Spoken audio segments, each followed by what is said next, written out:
Margaret Ellen Crawford stood in the falling snow, her weathered hands clutching an envelope postmarked August 15th, 1963. 60 years it had traveled through some postal purgatory, only to arrive on the day she lost everything.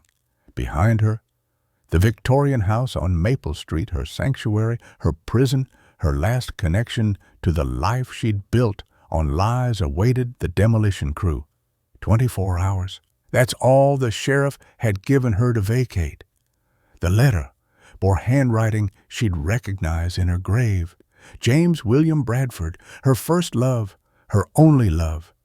If she was honest, dead before he could read her answer, before he knew about the baby, before everything changed. She'd carried secrets like stones in her pockets for 6 decades, growing heavier with each passing year. Now this letter had found her, as if the universe demanded a reckoning. Some truths, she thought, should stay buried, but this letter knew where to find her. Before we continue, please leave a like and let me know which city you're watching from. Now, let's get back to the story. Margaret Ellen Crawford had taught second grade for 40 years in Riverside, Connecticut, a small New England town where everyone knew everyone's business, or thought they did. At 84, she'd outlived her husband Thomas by 15 years, outlived most of her friends, and somehow outlived the love that should have sustained her through it all. The house behind her, built in 1890, had sheltered 3 generations of secrets. She and Thomas had moved in as newlyweds in 1963, 3 months after James Bradford died in a car crash on Route 9, 3 months after her world ended, 3 months after she discovered she was carrying a dead man's child. Thomas had known, God love him, he'd known everything and married her anyway, giving her baby his name, his home, his devotion. Robert Crawford, now 58, was a corporate lawyer in Chicago with a corner office and a heart full of resentment. He hadn't spoken to his mother in 12 years, not since the argument about his father's funeral, about her coldness, about a lifetime of emotional distance he couldn't understand. Her daughter, Susan, 55, had fled to California, putting 3,000 miles between herself and her mother's silent suffering. A real estate agent with a teenage daughter named Emily. Susan called once a month out of duty, not love. The conversations lasted 7 minutes, never more. Dorothy Jean Mitchell, 82 and sharp as a tack, was the only person who knew the whole truth. She'd held Maggie's hand through the pregnancy, through the hasty wedding, through 60 years of quiet grief. Dorothy lived 4 houses down on Maple Street. A widow herself, the keeper of secrets that could destroy what little family Maggie had left. James William Bradford had been a dreamer, a writer, a man who saw poetry in everything. He'd loved Maggie since they were 16, promised her the world, and died bringing her an engagement ring she never saw. His family had blamed her for the accident, barred her from the funeral, sent her love letters back unopened, so she'd buried her grief, married kind Thomas Crawford, and spent 60 years punishing herself for surviving when James hadn't. Now the bank was taking the house, her children had abandoned her, and James's letter had finally arrived, 6 decades late, carrying words from a ghost. The mail carrier had looked confused when he handed her the envelope that morning. Found this in a bin of undeliverable mail from a postal facility that closed in Massachusetts. He'd said, been sitting in storage for decades. System flagged it when they were digitizing old records. Guess it finally found its way home. Home. Maggie had stared at the yellowed envelope, at the 3-cent stamp, at the careful handwriting she'd memorized from 100 love letters. August 15th, 1963, the day before James died. Her hands had started shaking so violently she'd nearly dropped it. She remembered that day with cruel clarity. They'd fought that morning, their first real fight. She'd told him about the baby, terrified he'd run, and he'd been angry that she doubted him. "I'm coming back tonight," he'd said. "We're going to settle this properly." She'd watched him drive away, had no idea those were the last words she'd ever hear him speak. The state trooper came the next morning, single-car accident on Route 9, died instantly. She was 19 years old, 3 months pregnant, and suddenly terribly alone. Thomas Crawford had been James's friend, quiet and steady where James was passionate and wild. He'd come to offer condolences and found her sobbing in her mother's kitchen. 3 weeks later, when she'd confessed the pregnancy, he'd proposed. "I'll give the baby a name," he'd said simply. "I'll give you both a home." She'd married him in November 1960, a small ceremony at Town Hall. Robert was born in March 1964. Thomas never once treated him as anything but his beloved son. Now, 60 years later, James's words sat in her pocket, unread. The sheriff arrived an hour after the mail carrier. The foreclosure was final. Medical bills from Thomas's last illness had drained their savings. Property taxes on the valuable Maple Street location had tripled. She'd missed payments, missed court dates, buried her head in the sand the way she'd buried everything else. "You've got 24 hours, Mrs. Crawford," the sheriff had said, not unkindly. He'd been her student once, back in 1980. "I'm sorry. I tried to get you more time." She'd called Susan first. "Mom, I don't have that kind of money," her daughter had said, voice tight with guilt. "The divorce cleaned me out. I can send a few hundred, but—" "Don't worry about it," Maggie had said, pride sealing her throat. The bank had already contacted Robert. She knew because Dorothy appeared at her door at 3 o'clock, letting herself in the way she had for 60 years. "Robert called me," Dorothy said without preamble. "Asked if I'd check on you. Said the bank notified him as next of kin about the foreclosure. And he's not coming, Maggie." Dorothy's voice was gentle but firm. "He said, and I'm quoting, she made her bed. She chose that house over her family 100 times. Let her lie in it." The words landed like physical blows. Maggie sank into Thomas's old chair, the one she'd kept by the window for 15 years after his death. Dorothy spotted the envelope on the side table. Her face went pale. "Maggie, is that—" "Don't! After 60 years! Maybe it's time." "Time for what?" Maggie's voice cracked.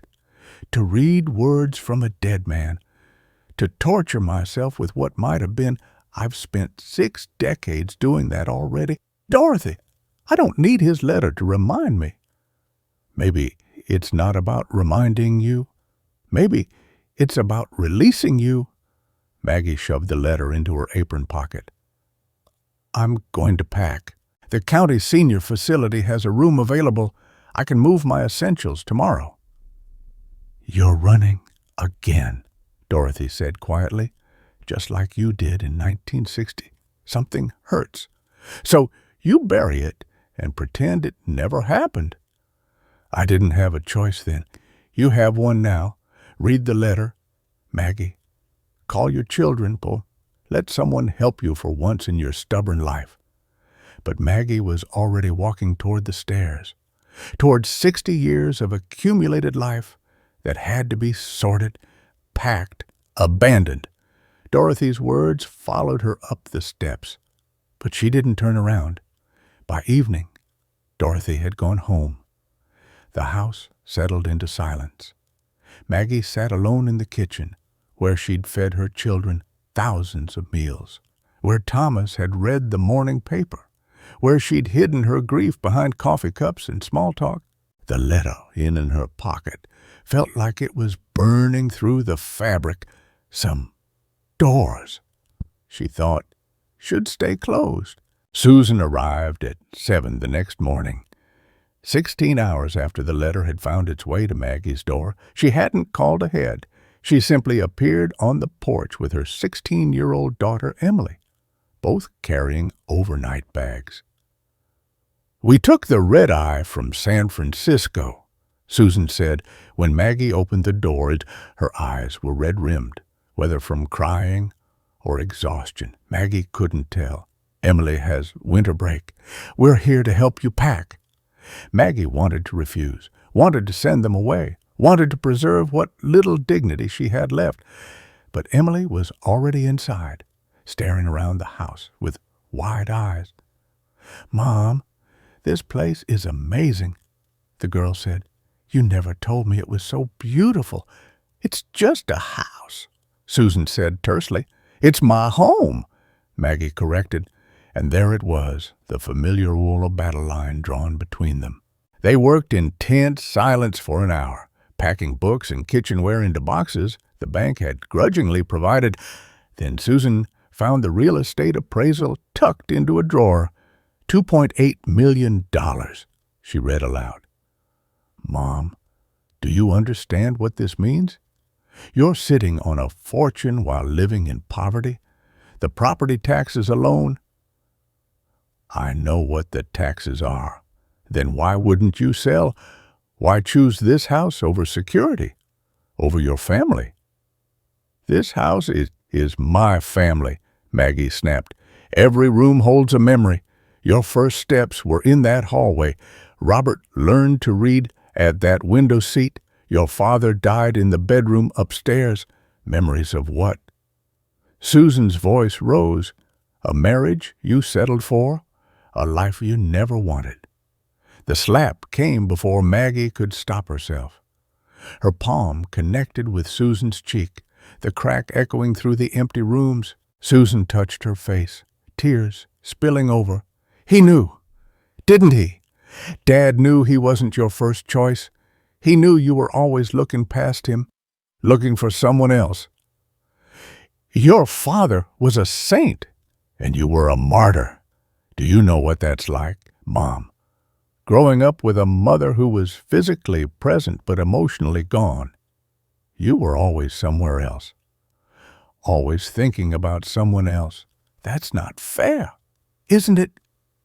Susan was crying openly now. "Is that why you could never really love us? We reminded you of your compromise, your sacrifice. Were we the price you paid for respectability? How dare you?" "I dare, because I'm tired of pretending," Susan shouted. "Tired of pretending we had a normal childhood, tired of pretending you were a normal mother.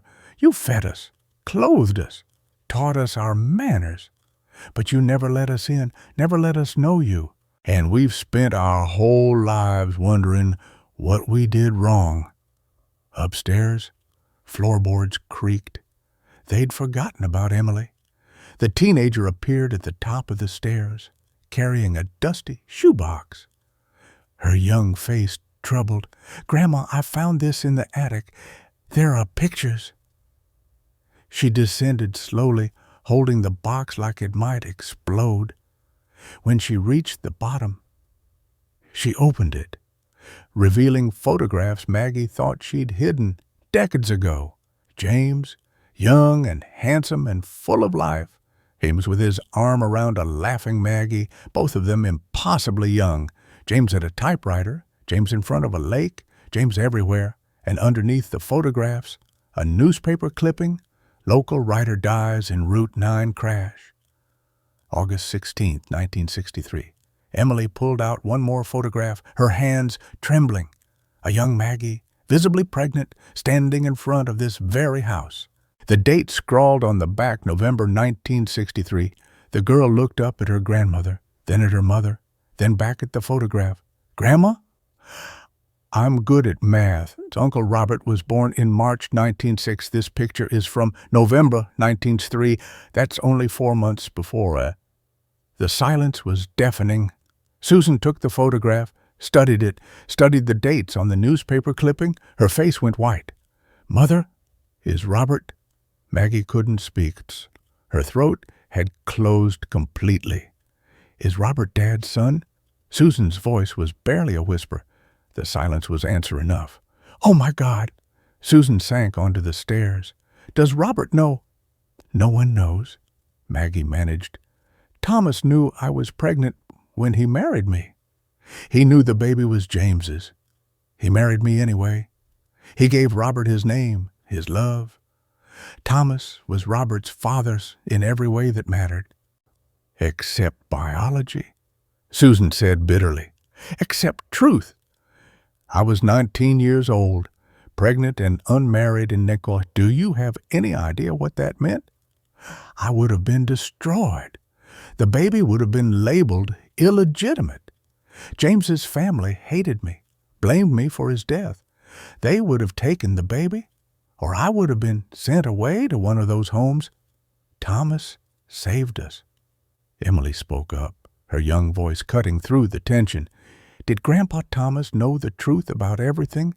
He knew? Did you love him?" The question hung in the air like smoke. I cared for him.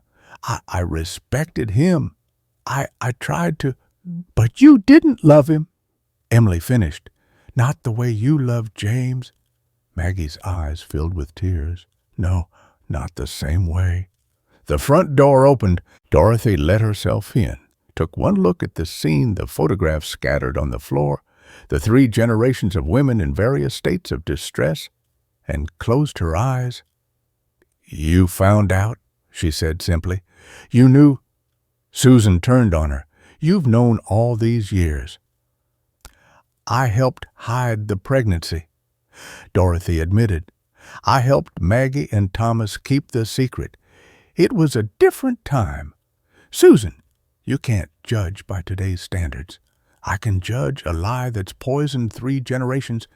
It wasn't meant to poison anyone. It was meant to protect everyone." Emily, still holding the photograph, spoke again. "Grandma, you have to tell Uncle Robert. He deserves to know. It would destroy him." "Not knowing is destroying him," the girl said with startling wisdom. "Why do you think he's so angry? Why do you think he stayed away for 12 years? He knows something's wrong. He's always known. He just doesn't know what—" Maggie pulled the letter from her pocket with shaking hands. "James wrote this the day before he died. I've never read it. I couldn't bear to." Dorothy stepped forward. "Then maybe it's time. Maybe there are answers in there. Maybe James knew somehow. Maybe he left you something that could help. Or maybe it will make everything worse. It can't get much worse than this."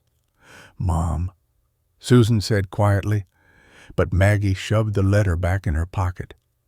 "No, some things should stay buried, like Robert's father." Susan's voice was sharp, "like the truth about our family. Like whatever love you had locked away in that letter. I can't." Emily crossed the room and took her grandmother's wrinkled hands in her young, smooth ones. "Grandma, secrets like this, they poison families. Maybe Grandpa Thomas forgave you, but you never forgave yourself, did you? And we've all paid the price for your guilt." Out of the mouths of babes, Maggie broke down crying for the first time in years, great heaving sobs that shook her thin frame. Susan moved to her side, wrapped her arms around her mother for the first time in a decade. Dorothy joined them, and Emily completed the circle. But the letter stayed in Maggie's pocket, unread. "We're not leaving you tonight," Susan said finally. "We'll pack together, or whatever comes next. We'll face it together." It was a start, not forgiveness, not yet, but a door opening, just a crack. Outside, snow began to fall again, covering Maple Street in white.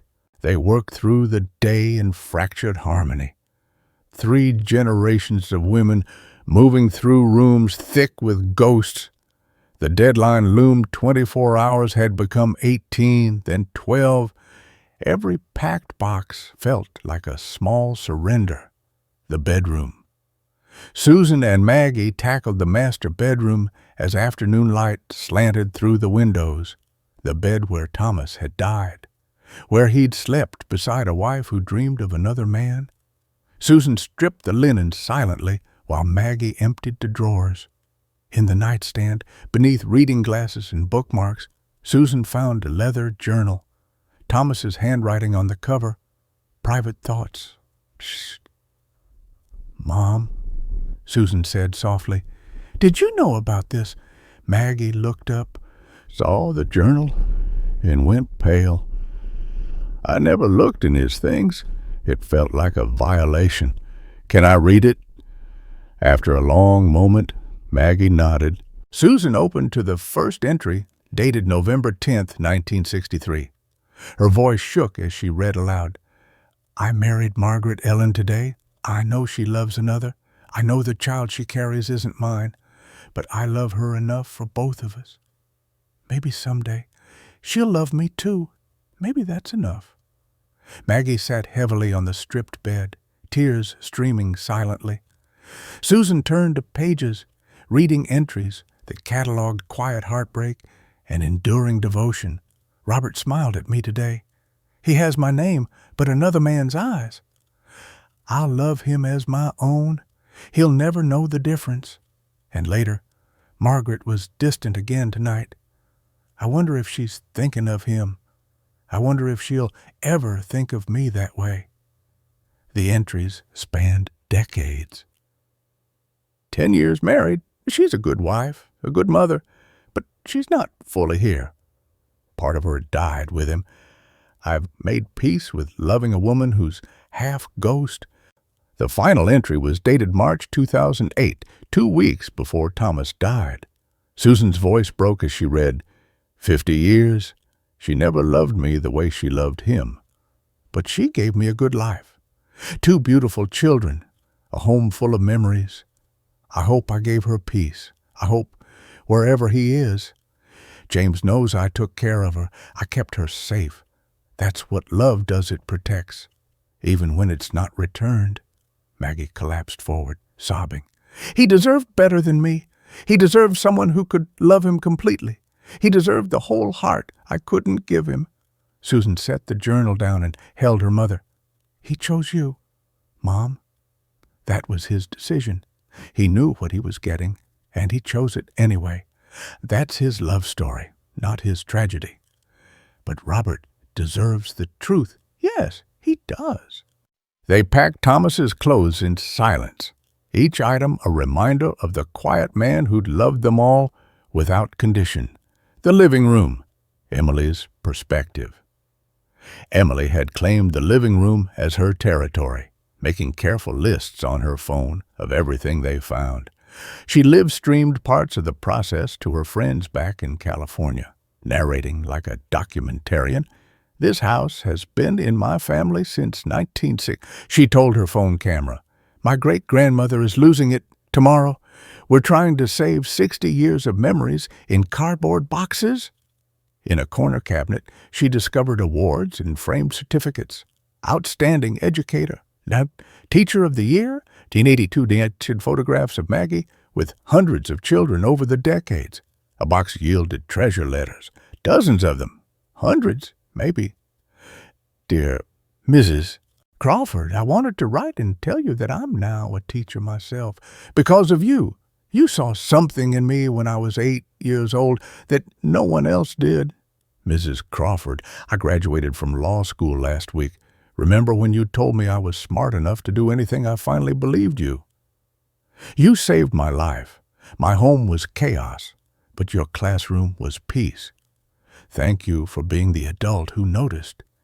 Emily read letter after letter, tears streaming down her young face. Her grandmother, this distant, cold woman her mother had described, had touched hundreds of lives, had been someone's hero, had mattered. She found photo albums next, not the hidden ones with James, but family albums, pictures of Maggie with Robert and Susan as babies, toddlers, children. And in these photos, Maggie was smiling, really smiling, holding her children close. building sandcastles at the beach, reading bedtime stories, pushing swings, teaching them to ride bikes. The photos told a different story than the one Susan had described. This was a mother who'd loved her children, even if she'd struggled to show it. "Mom!" Emily called up the stairs. "You need to see this." Susan came down, looked at the albums. Her face crumpled. I forgot there were good times. I've been so angry for so long. I forgot we were happy sometimes." "She loved you," Emily said. "Look at her face in these pictures. That's real." In another box, Emily found Christmas decorations from the 1960s, delicate glass ornaments, handmade stockings with Robert and Susan stitched in careful letters, a tree topper shaped like an angel. "We're putting up a tree," Emily announced. "Emily, we're packing, not. We're putting up a tree. One last time in this house. Grandma deserves that much." And because her daughter's will was iron-wrapped in teenage sweetness, Susan couldn't refuse. The kitchen. Dorothy's stories. Dorothy arrived at dinner time with casserole and determination. She found Maggie alone in the kitchen, staring at nothing. "You haven't eaten," Dorothy said, setting down the dish. "I'm not hungry." "You haven't been hungry since 1960." Dorothy made tea the way she'd done 1,000 times before, moving through Maggie's kitchen with practiced ease. "Sit. We need to talk." "I've talked enough for one day." "Then listen." Dorothy settled into the chair across from her oldest friend. "I've kept your secrets for 60 years. Maggie, I think it's time someone told you the truth about them." She poured tea, added sugar to Maggie's cup without asking. She knew. "That day, August 16th, 1963. You were at your mother's house when the trooper came. I was there. I saw your face when he told you James was dead. You didn't cry. You just stopped, like someone had turned off a light inside you." Maggie's hands wrapped around the warm cup. "James was on his way to see you when he crashed. You'd fought that morning. You told him you were pregnant, and he was overjoyed. But you were scared he'd run, scared he wasn't ready, scared of everything. So you pushed him away, told him maybe you should wait, think about things.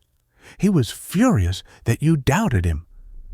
He said he was coming back that night, that we'd settle it properly.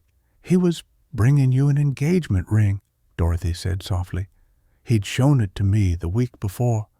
It wasn't expensive. He was a struggling writer. But it was real. He was ready to marry you, Maggie, ready to be a father, ready for all of it. I know. The guilt has eaten me alive for 60 years. Yeah, that's the thing. You blamed yourself for the accident. Because you'd fought. Because he was upset.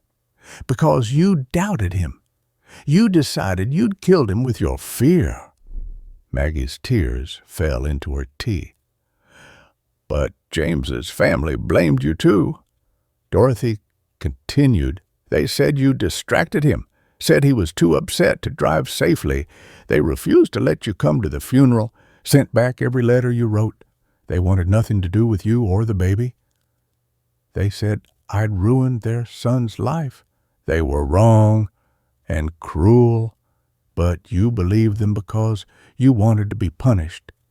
Dorothy reached across the table, took Maggie's hand. "So when Thomas proposed kind, Teddy Thomas, who asked nothing but to help you, you saw it as penance, a way to atone. You could marry him, raise the baby, and suffer quietly for the rest of your life. That was the deal you made with yourself. Thomas deserved better. Thomas got exactly what he wanted. He loved you. You gave him a good life. Even if you couldn't give him your whole heart, that was enough for him. It wasn't punishment. It was his choice. But the children, The children felt your grief because you wore it like armor. You were so afraid of loving them too much and losing them the way you'd lost James. So you held back, protected yourself, and they thought it meant you didn't love them at all. Maggie wept openly. I was afraid if I loved them completely, and something happened, I couldn't survive that again. So you survived by half-living, by keeping everyone at arm's length, by holding on to this house because it was safer than holding on to people. The house couldn't leave me. No, but you left yourself 60 years ago. You buried yourself with James, and you've been haunting your own life ever since. Robert's phone call at 9 o'clock. Susan stepped outside to call her brother. She'd been putting it off all day, but Dorothy's words had given her courage. Robert answered on the third ring. Susan, I told you, I'm not coming. There's something you need to know about Dad and about yourself. What are you talking about? I can't tell you over the phone. You need to come home. I haven't called that place home in decades. Robert, please. Mom is losing everything. The house will be gone tomorrow. But that's not why you need to come. Susan took a breath. We found things today. Letters, photographs, Dad's journal. There's so much you don't know about our family, about Mom, about who you are. Silence on the line. What does that mean? Robert's voice was tight. It means you need to come home. It means everything you thought you knew about your childhood, about Dad, about Mom. It's more complicated than you realized. You're being cryptic. I'm being careful. This isn't a conversation for the phone. Will you come? Another long pause. Is this about money? Because I'm not. It's not about money. It's about truth. And you deserve it, even if it's 60 years late. Robert sighed. I have a deposition tomorrow morning. I can be there by noon. Thank you. Don't thank me yet. I'm still angry. Susan, at this whole situation, I know, but come anyway. She hung up and didn't tell Maggie. Some surprises couldn't be prepared for. The letters wait. At 11 o'clock, the house finally quieted. Susan and Emily were asleep in the guest room. Dorothy had gone home. Maggie sat alone in the kitchen where she'd spent 60 years making meals, drinking coffee, hiding from her own life. She took the letter from her pocket, placed it on the table. The envelope was fragile with age, the stamp a relic from another era. James's handwriting so achingly familiar. What could you possibly say that would make a difference now? She whispered to the ghost. She held it up to the light, trying to see through the paper. Nothing. She stood, walked to the fireplace. The letter trembled in her hand. One movement, and it would be ash. The past could stay buried. She could take this secret to her grave. Her arm lifted. Grandma? Emily stood in the doorway, sleepy and young in her pajamas. I couldn't sleep. The girl said, Too much history in this house. It's like the walls are whispering. Maggie lowered her arm, stepped back from the fireplace. Emily padded over, looked at the letter. Is that from him, from James? Yes. Why won't you read it? Because some doors should stay closed. Emily was quiet for a moment. Then, in 60 years, someone might find a letter I wrote. Maybe to a boy I loved, or a friend I lost, or just to myself. I'd want it read. I'd want my words to matter, even if I wasn't there to say them. What if it changes everything? What if it's exactly what you need to hear? Maggie looked at her granddaughter, this wise child who'd somehow inherited all the courage Maggie had lost along the way. I'm scared, she admitted. I know, but you're brave too. You survived losing him. You survived 60 years of grief. You can survive reading his letter. But Maggie put it back in her pocket. Not tonight. Maybe tomorrow. Okay, Grandma. They decorated the tree together in silence, hanging ornaments from 1960, from 1972, from all the years in between. When they finished, Emily plugged in the lights. The tree glowed in the darkness, beautiful and sad, a last celebration in a house that was already a memory. Robert Crawford arrived at 10 o'clock the next morning, his rental car pulling up to the curb just as the winter sun broke through the clouds. He sat there for a moment, staring at the house where he'd grown up, seeing it truly for the first time in years. Moving boxes lined the porch. The windows looked hollow, stripped of curtains, even from the street. He could see the emptiness inside. 60 years of life reduced to cardboard and packing tape. He'd told himself he wouldn't feel anything. He'd come because Susan insisted, because some part of him needed to witness the end. But seeing his childhood home dismantled hurt more than he'd expected. Susan met him at the door. You came. You said I needed to. He stepped inside, looked around at the bare walls, the empty spaces where furniture had stood for decades. She really lost it all. We all lost it. Robert, this was our home too. Maggie appeared from the kitchen, smaller than he remembered, 84 years old and frail, wearing the same apron she'd worn throughout his childhood. For a moment, neither spoke. "Robert," she said finally. "Mother." The formality between them was a wall 30 years in the building. "I suppose you're satisfied now," he said, anger rising despite his intentions. "You held on to this house so tight you strangled everything else. Your marriage, your children, your own life. And for what? So you could lose it anyway." "Robert, that's not fair." Susan started. "Isn't it? I begged her to sell 5 years ago, offered to help her find a nice condo, something manageable. She refused, said this house was all she had left of Dad." His voice broke on the last word. "Well, now, she doesn't have the house either." So what was it all for? Maggie's face was stone, but her hands shook.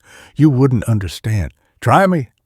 Explain to me why you chose wood and nails over your own children. Explain why you'd rather be homeless than accept help from your family." "Because this house holds everything." The words burst from Maggie like a dam breaking. "Every memory, every moment, every piece of who I was, it's in these walls." "Who you were? You mean who you wish you'd been? Because the woman who lived here, my mother, was never really here at all. You were always somewhere else, thinking about someone else, wishing for some other life." The silence was electric. "Robert," Susan said quietly, "sit down, please. I don't want to sit. I want answers. I've wanted them my whole life. Why were you so distant? Why couldn't you ever just be present?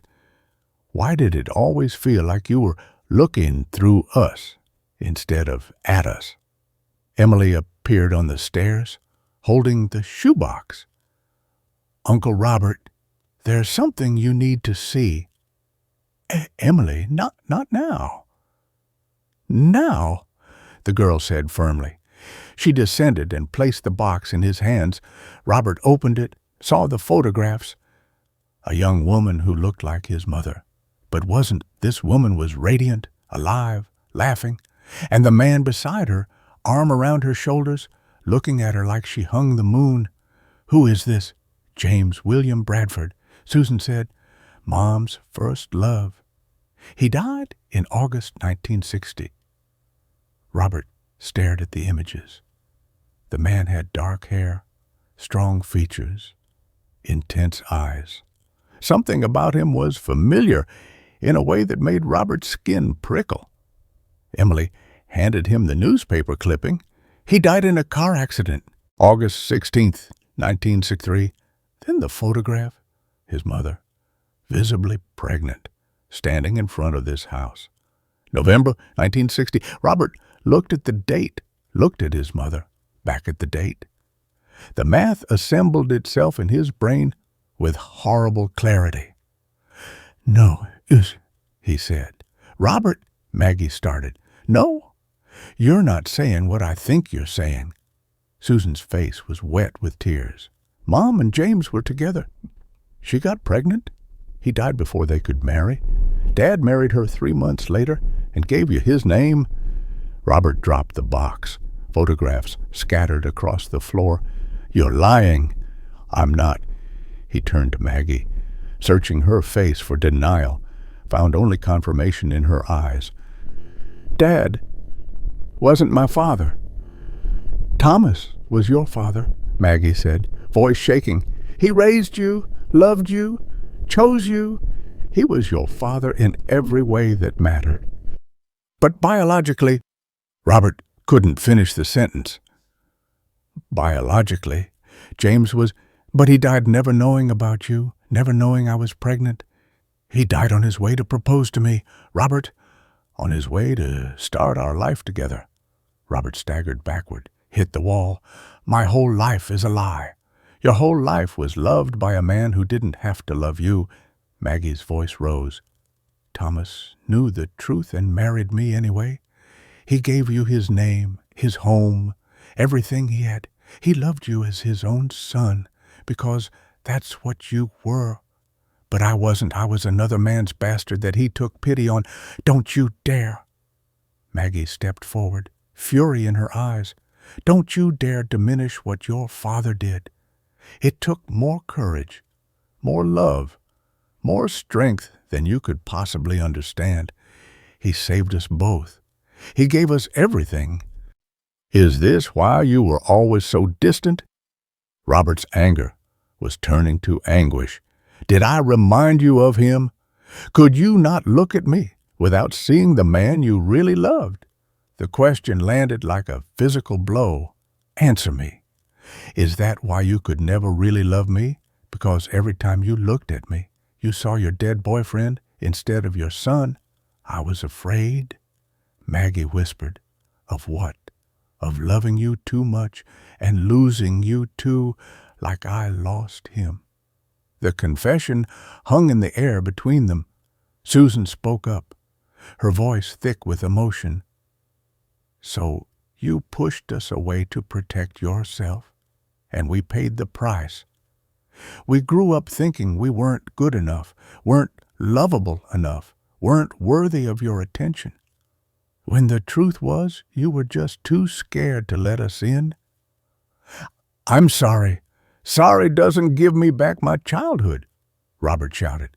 "Sorry doesn't make up for a lifetime of feeling like I was a disappointment, like I could never quite measure up to some impossible standard. You were never a disappointment. Then why couldn't you love me?" The question came out as a sob. This 58-year-old man, successful and powerful in his professional life, crumbled like a child. Why wasn't I enough? Dorothy entered through the front door. She'd been listening from the porch.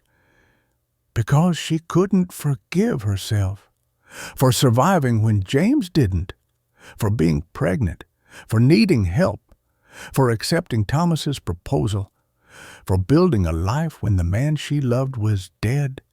She crossed to Robert, placed a weathered hand on his arm. "Your mother has been punishing herself for 60 years. And yes, you and Susan suffered for it. But you were loved, Robert, by Thomas, who chose you before you were even born, and by Margaret, who was so terrified of losing you that she built walls instead of bridges." "Does his family know?" Robert asked. "Do I have grandparents out there, aunts, uncles, people who have a right to know I exist?" Maggie shook her head. "They blamed me for his death, said I distracted him, caused the accident. They forbade me from the funeral. I was 19, pregnant, and they wanted nothing to do with me. So I have an entire family that doesn't know I'm alive. I don't even know if they're still alive. It's been 60 years. Robert paced, ran his two hands through his hair. What else? What other lies have you built my life on? Emily, who'd been quiet, spoke up. There's a letter, Uncle Robert, from James. It arrived yesterday. Grandma hasn't read it. Everyone turned to Maggie. You have a letter from my biological father, and you haven't read it. Robert's voice was dangerous. It came yesterday, after 60 years lost in the postal system. Read it right now. Robert, read it. His shout echoed through the empty house. Maggie's hands went to her pocket, withdrew the envelope with shaking fingers. I can't. Then I will. Robert reached for it. No. Maggie pulled back.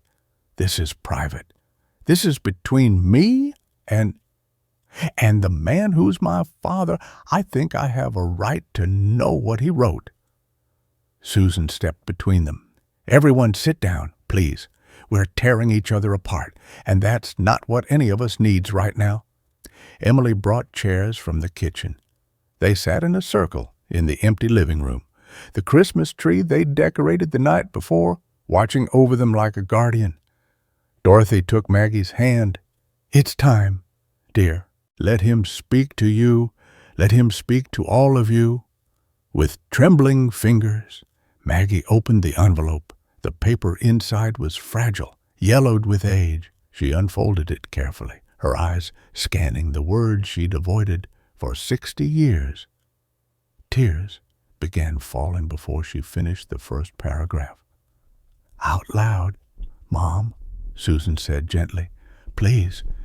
Maggie's voice shook as she read, My dearest Maggie, by the time you read this, I'll be with you, and none of this will matter, but I'm writing it anyway, because I'm stuck in traffic on Route 9, and I've been thinking about our argument this morning, and I need you to know some things. You're carrying our child. When you told me, I saw fear in your eyes, fear I wouldn't want this, wouldn't want you, Maggie. I've wanted you since we were 16 years old. I want you, and I want this baby, and I want every single day we have ahead of us. I know you're scared. I know you think I'm too much of a dreamer, not practical enough. You're probably lying, but I promise you, I will spend every day proving that dreams can be built on solid ground. I'll get a real job if that's what it takes. I'll write at night, on weekends, whenever I can steal the time. But I'll provide for you, for us, for our family. I bought a ring. It's in my pocket right now. It's not fancy. I'm a struggling writer, not a banker. But it's real, and it's yours. And I'm yours by tonight. We'll be engaged by next month, married, by next spring, parents, and by the time we're old and gray, we'll have lived a life so full of love that nothing else will matter. Don't be afraid, Maggie. Whatever comes, we'll face it together. You, me, and this baby we made. We're a family already. The rest is just paperwork and promises, and I'm ready to make all of them. I love you more than I have words for. And I'm a writer, so that's saying something. I love the way you laugh when you think no one's listening. I love how you cry at sad movies but pretend you're not. I love your stubbornness and your kindness and the way you see the world. And I already love our child, boy or girl. Doesn't matter. They're ours. They're made of our love. And I can't wait to meet them. Traffic's moving. I'll be there in an hour. Keep the door unlocked. I'm coming home. All my love for all my life. James P. S. If I'm late tonight, it's because I stopped to buy flowers. You deserve flowers. The silence that followed was absolute.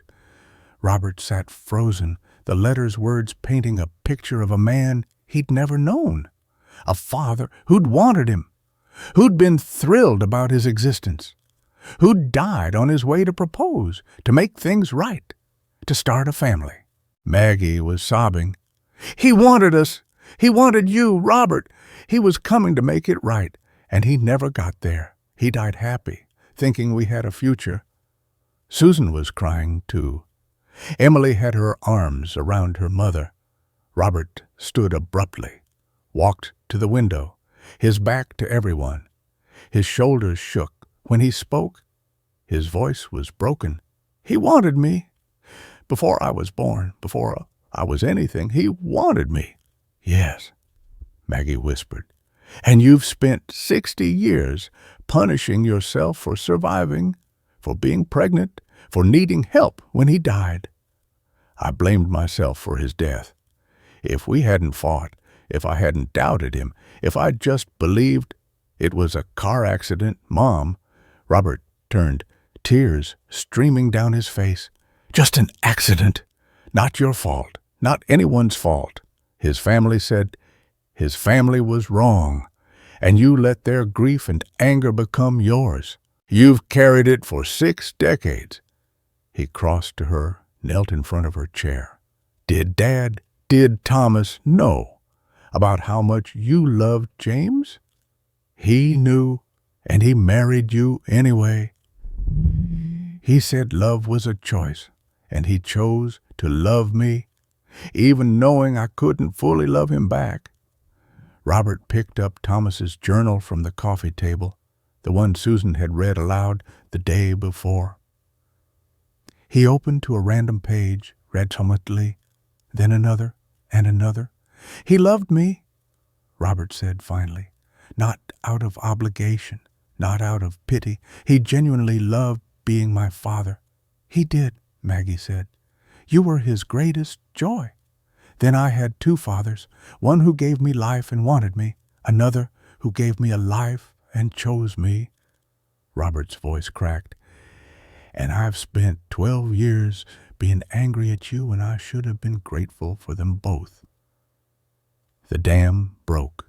Robert collapsed forward, his head in his mother's lap, sobbing like the child he'd never allowed himself to be. Maggie's hands went to his hair, stroking gently, the way she hadn't done since he was small.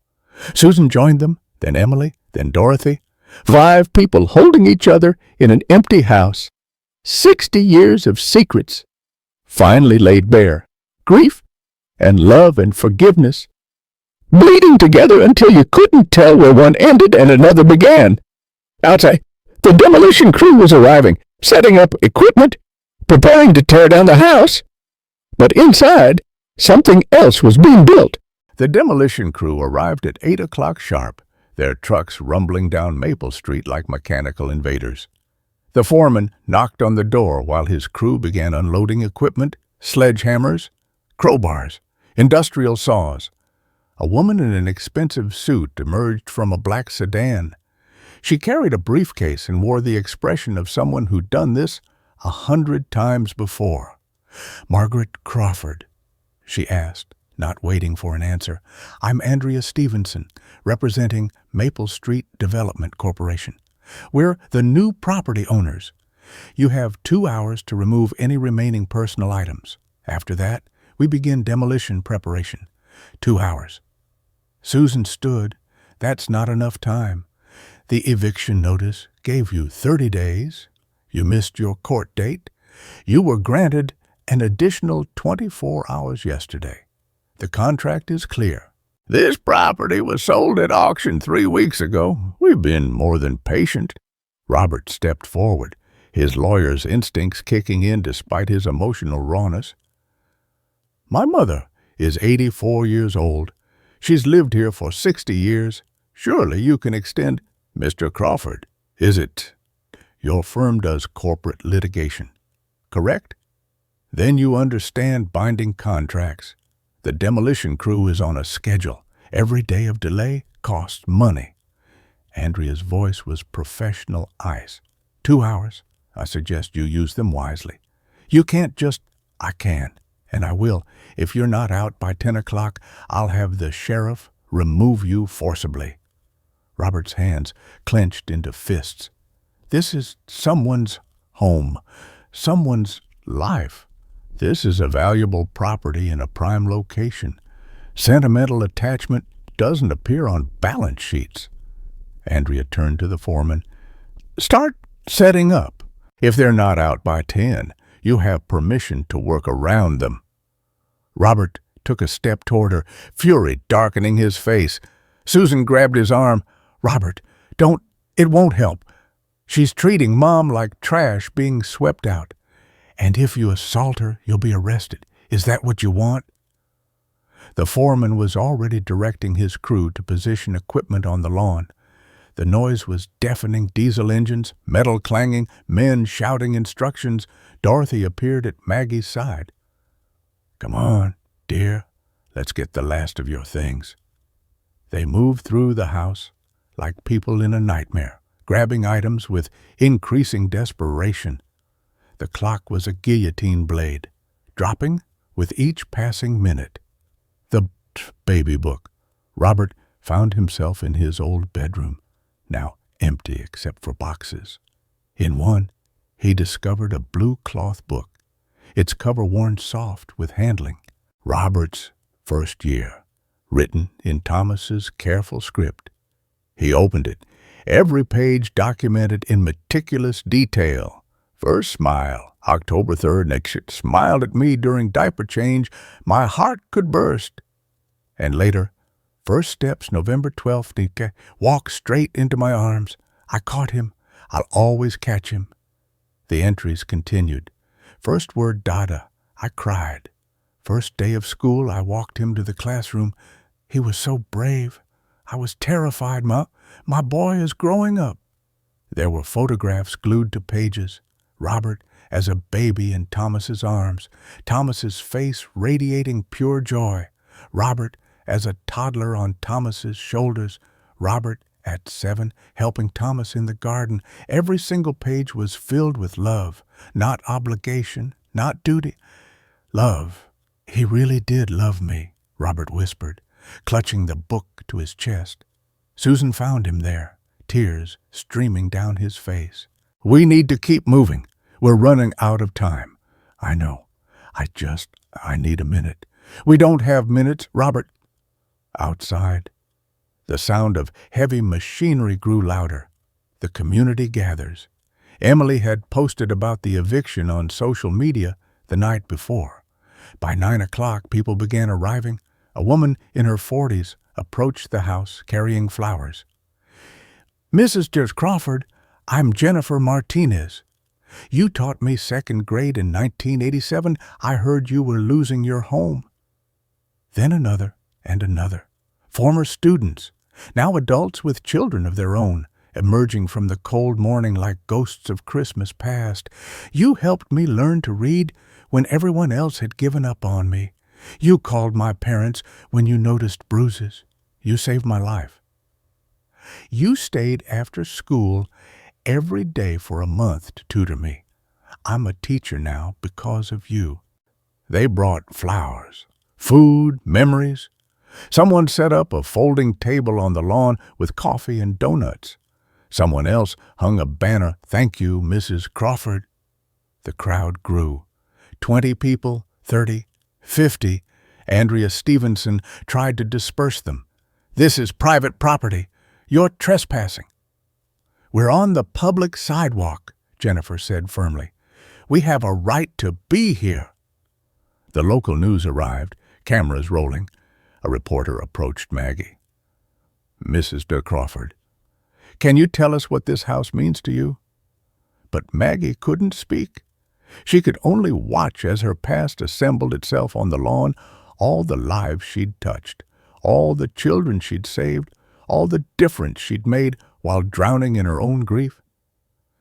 She was the best teacher I ever had, one man said to the camera.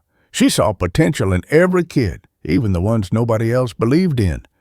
The demolition crew slowed their setup, uncomfortable with the growing crowd and media attention. Andrea made a phone call, her voice sharp. We need police presence. The property needs to be cleared. The heartbreak. Inside, Maggie stood in the living room surrounded by the remnants of 60 years. She'd packed what she could, but the county facility had strict limits. One room, basic furniture provided, personal items limited to what would fit in a small closet. Susan brought her the photo albums. "Mom, we can't take them all. You have to choose." 10 albums, 60 years of photographs, birthdays, holidays, graduations, weddings, grandchildren. How do I choose which memories to keep? Take the most important ones. We'll digitize the rest, I promise. But which were most important? Robert's baby pictures, Susan's wedding, Thomas's last birthday, the early years when everyone was young and whole. Maggie's hands hovered over them, unable to decide. In the end, Susan made the choice, taking 3 albums and promising to preserve the others.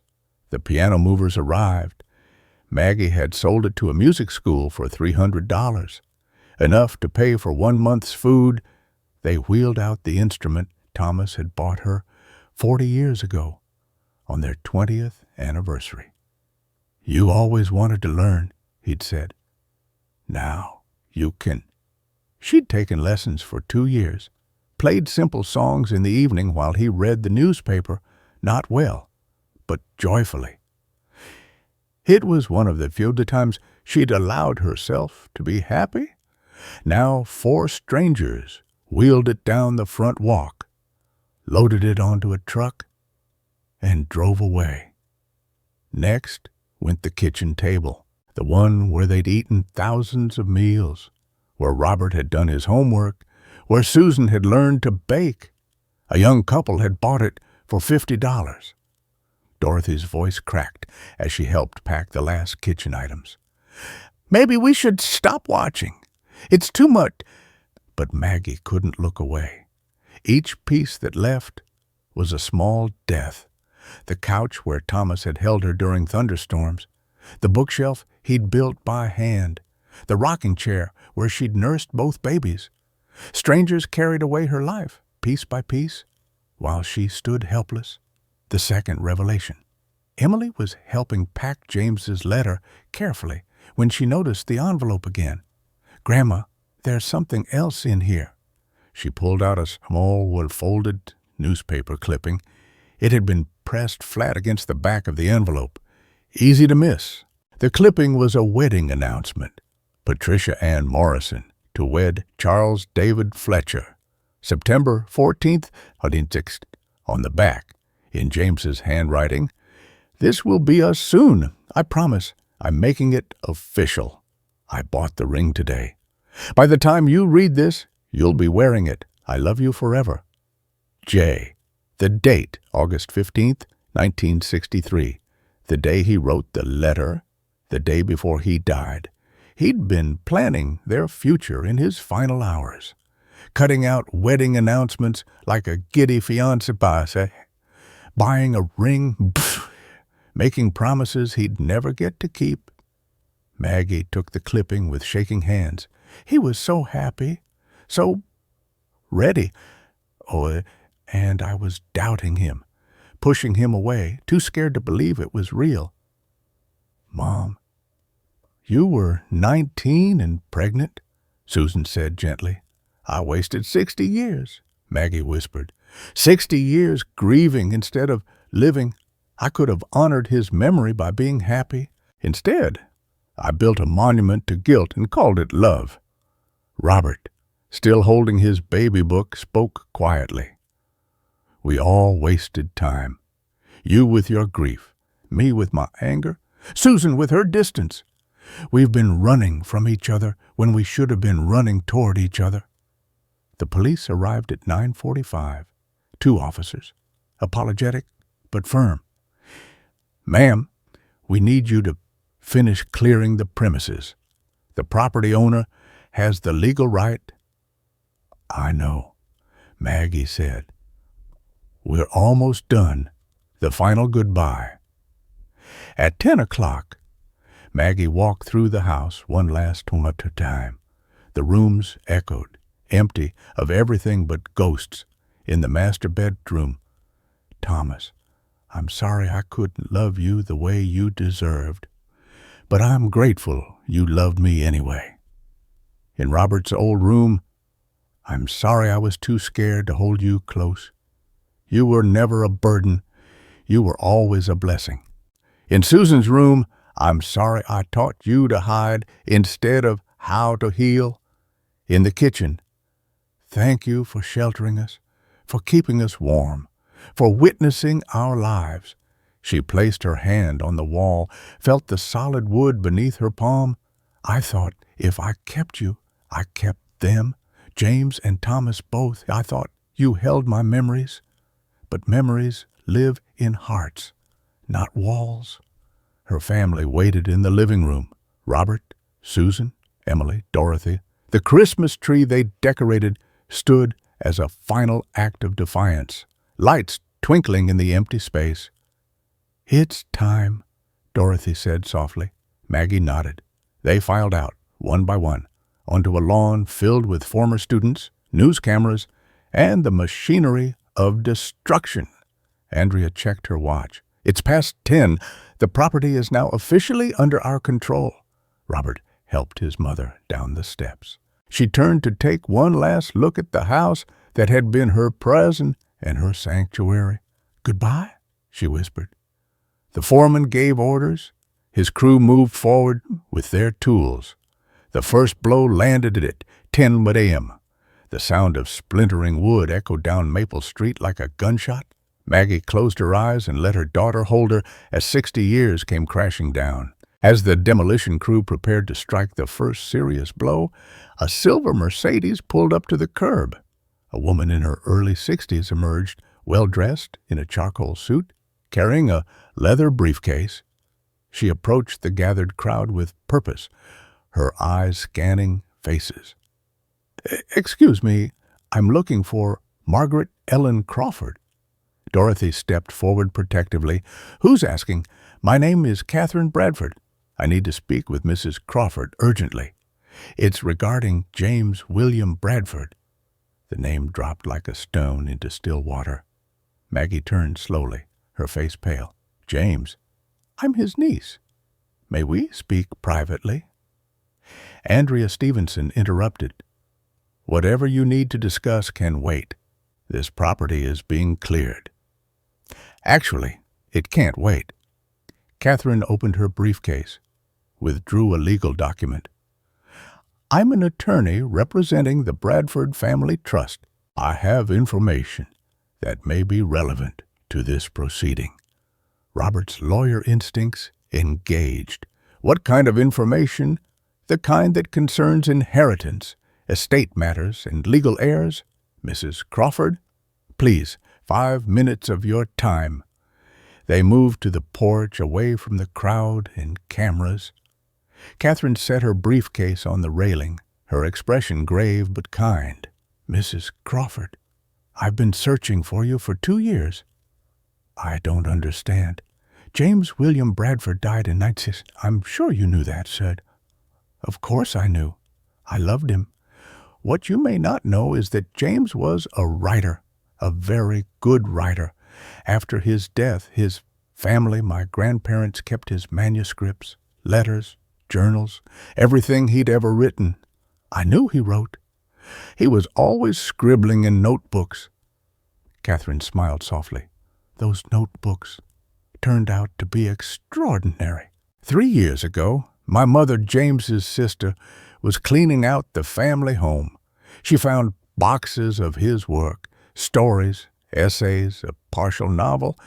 She showed them to a publisher friend." She paused, letting the weight of her next words settle. "James's work was published 2 years ago. Voices from Riverside, the collected works of James William Bradford. It became a critical success. He's now considered an important American voice of the early 1960s, a voice silenced too soon." Maggie's hand went to her throat. "Published? The book has sold over 200,000 copies. There's been a documentary. Scholars are studying his work. He's being taught in universities." Catherine's voice softened. "He got his dream, Mrs. Crawford, just 60 years late." "Why are you telling me this?" because his literary estate has generated the significant royalties, and because we found something in his papers references to you, love letters, poems, an entire journal dedicated to your relationship. Catherine pulled out a folder. We also found this. She showed them a photocopy of a handwritten will dated August 10th, 1966, days before James died. I, James William Bradford, being of sound mind, do hereby bequeath all my worldly possessions and any future proceeds from my written works to Margaret Ellen Crawford and any children we may have together. Robert read over his mother's shoulder, his breath catching. This is a legal will, Catherine continued, properly witnessed and notarized. Our family had no idea it existed. We found it tucked into one of his journals 2 years ago, right when we were preparing to publish his work. But he died without children, Maggie whispered. He never knew. That's what we thought.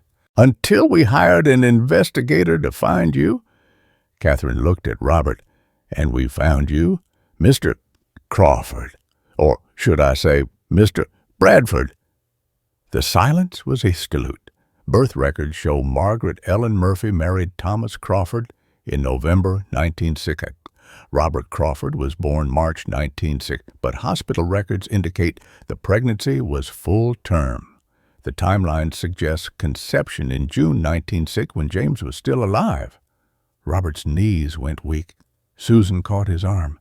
Are you saying he couldn't finish? I'm saying that under the terms of James William Bradford's will, you are his biological son and legal heir. The Bradford Family Trust has been managing his estate, but the proceeds belong to you. How much? Robert's voice was barely audible. Catherine met his eyes steadily. The estate is currently valued at $3.2 million and growing. There are talks of adapting his work for film, international publications. The value will likely increase significantly. The number hung in the air like something physical. 3 million. Susan couldn't process it. James provided for you. Catherine said to Robert, without knowing you existed, he made sure you would be taken care of, that if he had a child with the woman he loved, that child would benefit from his life's work. Maggie collapsed onto the porch steps. He kept his promise. He said he'd build dreams on solid ground, and he did, even in death. There's more, Catherine said. The Bradford family wants to meet you. Robert, James's parents, your biological grandparents, are both still living. They're 91 and 88. They have 3 other children, 6 grandchildren. You have aunts, uncles, cousins. But they blamed my mother for his death, Robert said. They refused to let her come to the funeral. They were wrong, and they know it now. Catherine's voice was gentle. Grief makes people cool.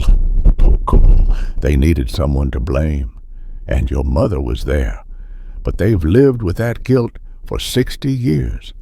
When they found out about you, about the baby James never knew existed, they wept. They want to meet you, to know you, to be part of your life, if you'll let them. She pulled out photographs, an elderly couple, dignified and sad. A family portrait with multiple generations. That's them. That's your family. Robert, if you want it. Robert stared at the faces of people who shared his blood, his DNA, his history. However, Catherine continued, there's a condition to the inheritance. James wrote it in his own hand at the bottom of the will. Yes, she read, any heir to my work must honor love over money, people over property, and truth over comfort. My words were written from love. They can only be inherited by those who understand what that means. She looked at the 3 of them, Maggie, Robert, Susan. The trust has interpreted this to mean that the inheritance can only be accepted if your family is whole, if you're together, if you've chosen reconciliation over resentment. What if we're not? Robert asked. Then the money goes to charity. James was clear. He didn't want his death to divide what his life would have united. Andrea Stevenson, who'd been listening from nearby, stepped forward. So you can buy the house back. Catherine glanced at the Victorian home, at the demolition equipment poised to destroy it. The house was sold at auction. But yes, if Mrs. Crawford chose to, she could participate in the next development phase or purchase other property. Everyone looked at Maggie. She stood slowly, looked at the house, then at her children. No, Mom, Susan's voice was shocked. No, I won't buy it back. I won't fight for it. But you could save it. James was right, Maggie said, her voice growing stronger. Love over money, people over property, truth over comfort. She turned to face them fully. I've spent 60 years choosing this house over people, choosing property over family, choosing comfort over truth. She took Robert's hands. I was afraid not of the house, of being unlovable. I thought if I kept the house, I kept the memories. If I kept the memories, the people couldn't leave me. But you can't hold on to people by holding on to things. Tears streamed down her face. I built walls to keep the pain out, but I locked myself in. I thought I was honoring James by grieving forever, but I dishonored his love by refusing to live. She turned to Susan. I thought I was protecting you by keeping secrets, but I only taught you to hide, to run, to be as scared as I was. Mom, James would be heartbroken to know his death made me stop living, that it made me push away the son he wanted so badly, that it poisoned the family he dreamed of building. She looked at the house one last time. Let it go. Let it all go. I choose you. I choose family. I choose to finally live. Robert pulled his mother into his arms, really holding her for the first time in decades. Susan joined them, then Emily, all of them crying on the porch of a house that was already just a memory. Catherine watched with tears in her own eyes. So you accept the inheritance, all of you together? We accept it, Robert said. Not the money, each other. The money comes with it? Catherine smiled. That's the point. James made it impossible to inherit his love without embodying it. The demolition foreman called out, Ma'am, do we continue? Everyone looked at Maggie. She nodded. Yes, it's just a house. My family is right here. 6 months later, Maggie lived in a small apartment in California, 10 minutes from Susan's house. The rooms were modest, but filled with light. Emily visited 3 times a week, teaching her grandmother how to use social media, how to video call, how to navigate this strange new world. Maggie started a blog, Letters from Maple Street, she called it. She shared James's letter, her story, the truth she'd hidden for 60 years. Within weeks, thousands of people were reading elderly readers who recognized their own buried griefs. Young people learning that it's never too late to choose love. You're an internet sensation, Grandma, Emily laughed, showing her the comments. I'm an old woman finally telling the truth, Maggie corrected. But she smiled. Robert had traveled to Massachusetts to meet the Bradford family. James's parents, Walter and Helen, now 91 and 88, had wept when they saw him.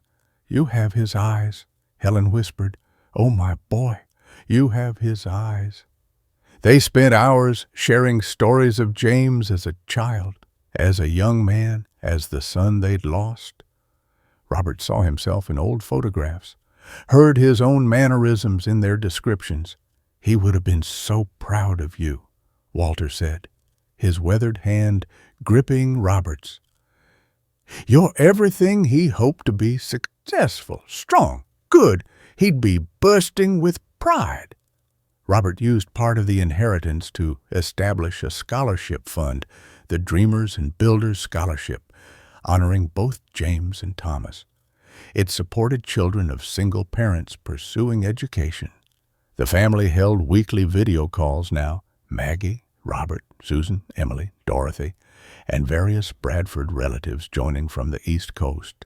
4 generations learning each other, building bridges across 60 years of silence. Their first Christmas together in 12 years was at Robert's home in Chicago. The house filled with people: Robert's wife, Patricia, and their grown children, Susan and Emily, Dorothy, who'd flown in, and the Bradfords, who'd driven from Massachusetts.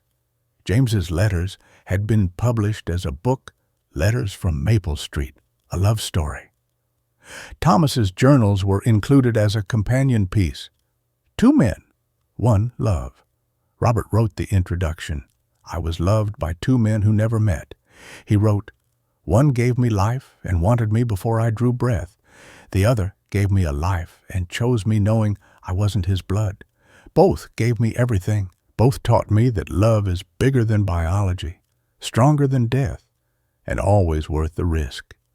The book became a quiet bestseller, especially among older readers who saw their own hidden stories reflected in its pages. At Christmas dinner, Helen Bradford James's mother sat beside Maggie, holding her hand. Thank you for loving my son. Thank you for giving us Robert. I'm sorry we lost so many years. I'm sorry I kept him from you. You were young and frightened. We all were. But we're together now. That's what matters. 4 generations gathered around the table. Maggie looked at her family whole at last and thought of both James and Thomas. You both kept your promises, she whispered. You loved me into being brave. On the mantel sat 3 photographs in a single frame: James, young and hopeful; Thomas, kind and steady; and the current family, all together, finally whole. James's letter was there too, preserved behind glass. Don't be afraid, Maggie. Whatever comes, we'll face it together. 60 years late, she finally had. I've been thinking about Maggie's story since I first heard it. What strikes me most isn't the romance or the tragedy. It's how easily we confuse holding on with loving. Maggie spent 60 years gripping that house like a lifeline, thinking she was preserving love. But love doesn't live in walls or floorboards. It lives in forgiveness offered across a kitchen table, in a grandmother teaching her granddaughter to use a smartphone, in a son meeting grandparents who wept at the sight of him. I wonder how many of us are doing the same thing, clutching grudges, nursing old wounds, choosing pride over presence. We tell ourselves we're protecting something precious, but we're really just building prettier prisons. Thomas understood what Maggie couldn't see for 60 years. Love is a choice you make every morning, not once, in some grand gesture, but daily, in small kindnesses, in staying when leaving would be easier, in choosing connection over being right.